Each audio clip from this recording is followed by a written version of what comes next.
Check 1 2. Good day, global crypto enthusiasts. This is 88 Fantastic coming to you June 26th, 2019. And man, is it nice to see the price of Bitcoin absolutely ramping through the roof. It's like every time we come on to do a video, the price of Bitcoin goes up $1,000. Yesterday, we were super excited to see the price almost touch 12,400, and as we have talked about in the last few videos, it was the whales pushing for that long price between 11.4 and 12k, and halfway through the day yesterday they hadn't still touched the 12.4 mark, and then when they did, they blew right through it. There was no pullback, there was nothing. So like we had said, we expected one of two things when it hit between 11.4 and 11.6, 11.8. It was either going to drop back to 10.2, 10.1, 10.2, or it was going to blow right through the roof and go straight to 17K. And again, the reason for that is nothing special. There's nothing going on anywhere right now that's making anything actually do this, except for people are finally starting to realize that literally Bitcoin, again, I hate to say it because, again, I own 21 coins, right? But Bitcoin is literally the most trustworthy project for new people to come into the space. And when you see Bitcoin's dominance, oh my God, at almost 63%. And for those that aren't sure what that means, is we sit at a total market cap currently at 381 million. Bitcoin's market cap is sitting at 239 billion, which means Bitcoin represents almost 63% of the entire market. So we've been saying forever on this channel when smart money comes in, and today we're going to talk about why it's never too late to invest in Bitcoin, and why today is the first sign of actual official institutional money that's going to come into the market. Not here right now, but will come into the market. So again, that's what we've always talked about is Bitcoin and Ethereum. Even Ethereum's dominance has dropped below the 10% mark.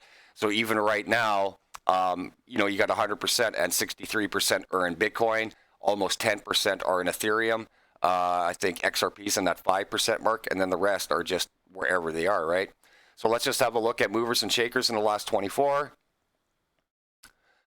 OMG getting some love.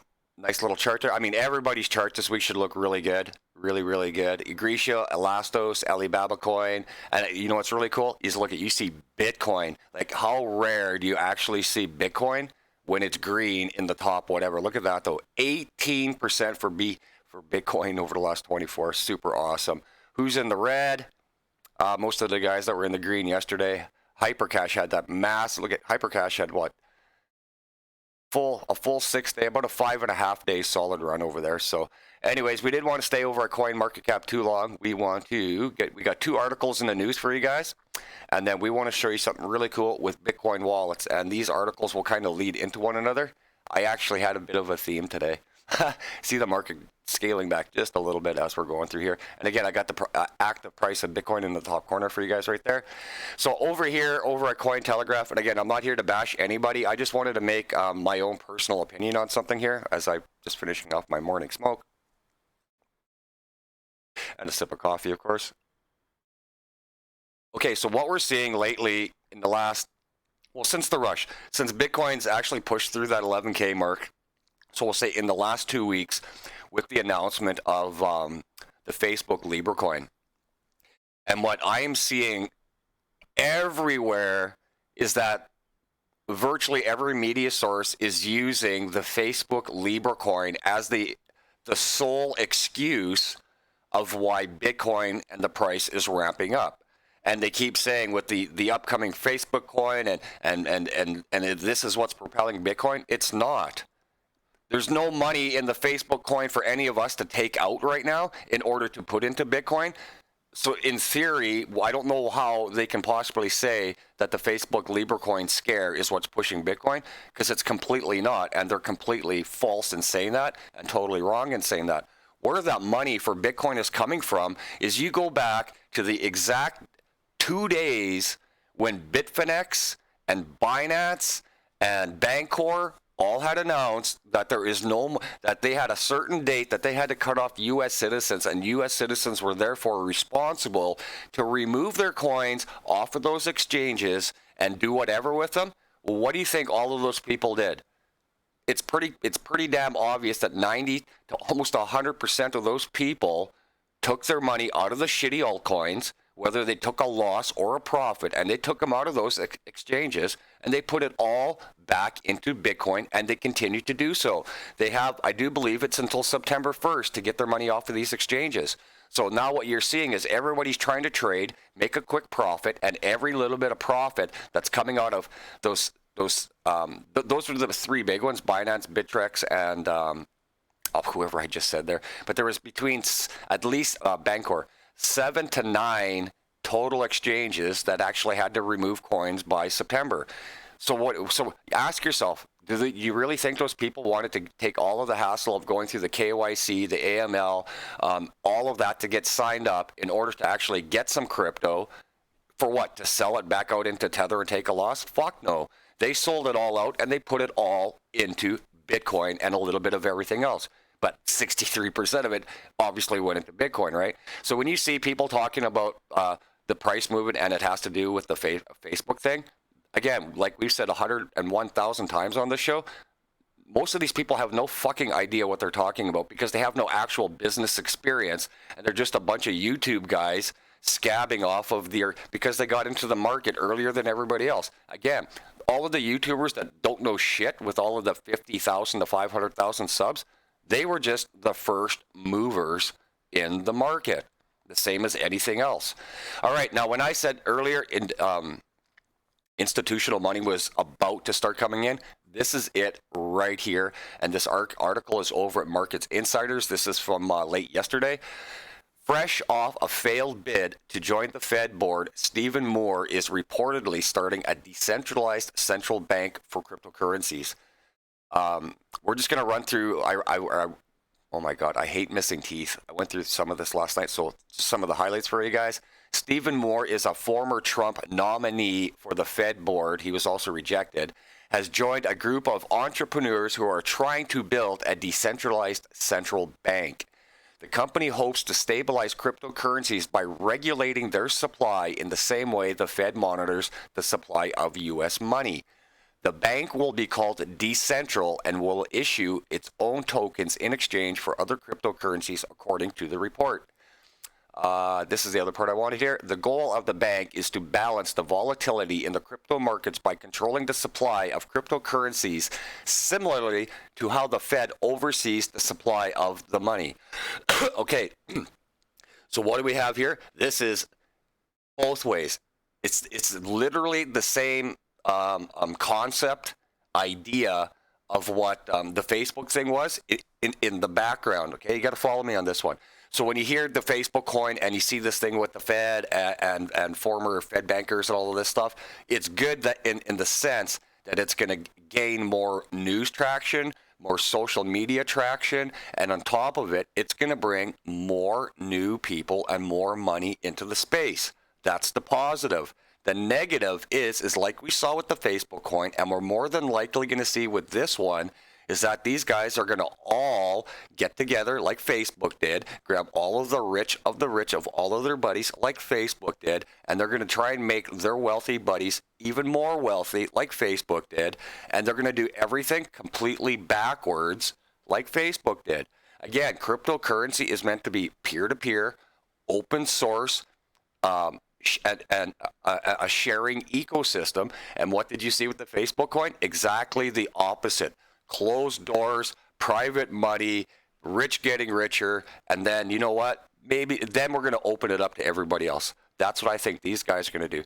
So when I say institutional money, when you got a guy here that was nominated for the Fed and then rejected, and now he's going to open up a cryptocurrency, who do you think he's going to go to? He's going to go to all of his banking buddies, these guys are the guys in the high 7 figures every year. So these guys have money and all of their buddies have money, and that's what we're going to see again as the news on this starts to come out later this summer. Watch for it. It's going to be, the market will get stupid. We think we're seeing some money right now. These are the things we've been talking about for months on end, and why we've made all of our predictions for the fall is because all of the global news is meshing in together And that's what like I said, for me, the beginning of the race should start sometime after September long weekend, like the true race. We're done shopping for shoes. We're getting to the stadium now, and we're getting ready to run some heats, and we're going to see where we go from there. And like I've always said, January 1st, 2020 is going to be the morning Ginsu hard-on chart, where what we're seeing right now, this will be nothing. This is exciting, but wait for a couple of more months, and the real excitement is really going to begin as we start to really ramp up through the market. So now let's show you the really super cool thing here I wanted to show you guys, and why we say it's never ever too late to get into Bitcoin. Again, I'm a single dad. I dollar cost average in. I just get a couple bucks where I can, and just hold, right? So here over at bitinfocharts.com, they show you the actual Bitcoin wallets themselves. And as you can see here, you got the Huobi wallet, Bittrex, Bitstamp, Binance, blah, blah, blah, blah. When they were in last, how many times they've gone in, when was their first in, when was their last out, how many times they've been out. And I'm going to have one negative here. And if you can't look at this chart right now and in 10 seconds look at it and see what's wrong, you really should start watching me a little bit more. Okay, so we're not worried about the number of ins for this particular conversation. We're going to worry about the number of outs in the top 20 Bitcoin wallets. Huobi's 3 times, Bittrex 36, Bitstamp 62, Binance 3, Bitfinex 4,863 times they've taken Bitcoin out of their cold wallet. Okay, Huobi 3 times. Bittrex 36, Bitstamp 62, Binance 3, Bitfinex 4,863. Again, if you use it, whatever you're using it for, whatever. But why would you leave it on there? Don't leave anything on there. Day trade, swing trade, buy, get it off of that. I still see something really bad happening down the road with Bitfinex. Again, don't forget, in January of 2019, I did a video 3 months in advance warning people that Bitfinex looks scammy and they were doing some fucking nasty shit over there. And then 3 months after I did that video, what came out? They got caught stealing 850 million Tether. And don't forget, that is still an ongoing New York Attorney General issue that has not been done yet. It's not over and done with. Okay, so what do we want to talk about and why it's never too late? Let's get happy again here. Why it's never too late to buy into Bitcoin again. So as you see is the first time the wallet was activated, the last time they put something into the wallet, and how many times they've put into the wallet, when was the first time something came out of that wallet, and when was the last time something came out of that wallet, and how many times has it come out of that wallet, okay? So now you look at this one here. This one's a 2018. I wanted to show there was one here I seen last night. Here it is right here. Wallet, the 14th richest wallet right now. He or she or our group has 47,000 Bitcoin. Their first purchase was literally last month, May 11th, 2019, just after supper time, they bought their first Bitcoins. The last time they bought Bitcoin was just a couple of days, or last week, on June the 18th, basically 6 o'clock in the morning. And they've bought in a total of 4 times. So they bought 4 times in the last 1 month, and they have purchased 47,000 Bitcoin, sorry. Okay, so, where am I here? What a Bitcoin? Now I'm going to show you something really cool. And this is why it's never, ever too late to buy into Bitcoin. Oh, I want to beat that thing so bad. Okay, we're going to check our price over here the last couple months. So we said May 11th he bought in, which is right here. Oh, I guess we're going to have to show you like that. So around, we'll say 6,700 possibly, probably bought in at around that 7,000 mark, and then all the way up to June 18th. So we see at $9,000. So he or she or that group bought between 7,000 and 9,000. So we'll say their average price on their 47,000 Bitcoin was $8,000. We see Bitcoin sitting at 13.4. So we'll just put in 13.4. So that's a $5,400 profit on Bitcoin. And they own 47,000. Equals. Ding, ding. $253 million profit. Okay? Just look at that. So in 1 month, that group, bought $47,000 and more than likely is approximately up $250 million. Okay? Do you follow? And that's, again, I hate to use the example of a massive wallet, and I like, oh, I can't afford a whole Bitcoin. There's no difference. Yeah, he's got that amount of money, but still, you can start like me and everybody else by just nitpicking. And the question you really just ask yourself is, where do I see the price of Bitcoin down the road? And that's why it's never too late to get in. I'm a guy that firmly believes, and I've said it on my channel umpteen times, forever, I have my personal final price when Bitcoin actually settles in a couple of years down the road is going to be around the $685,000 mark. That my math has not changed on that. Even though Bitcoin's dominance at 63%, it hasn't changed for me. That's where I still see it settling in. And we've always said we don't know after Bitcoin what's going to be down here from number 2 all the way to 2,286 2 years from now. We don't even know if number 2 all the way down to 2,300 will even be here. What we do know is Bitcoin will be. Bitcoin been here 10 years. Bitcoin going to be here another 10 years. But in the previous 10 years, have all of these guys been here? No. These lists continue to change every 6 months and every couple of years. So that's the one thing to watch out for is not getting stuck so hard in believing that something is going to be here for another 5 years. Because all you got to do is go back and look at a January 2018 chart. Go back and you know who's got a really good video on this is and I love his videos. Go check out Doug Polk, Polk.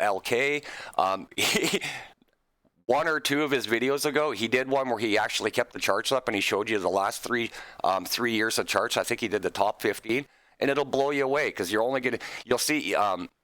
XRP when it was just literally at pennies a couple of years ago, like literally below pennies. Like the rise on XRP in the last couple of years has just been absolutely gigantic, right? So that's also something to think about too. Is the coin I'm in right now, will it be here in 2 or 3 years? We know Bitcoin will. And again, I'm crossing my fingers. I think I've done enough good research where my stuff will too as well. But who knows, right? So that's something to also think about. And again, that's why we see Bitcoin at almost 63%. Because we've talked about that's what smart money wants. People with all the money in the real world, they don't invest into pieces of shit. They invest into things that not only can they trust, they have to be able to track it.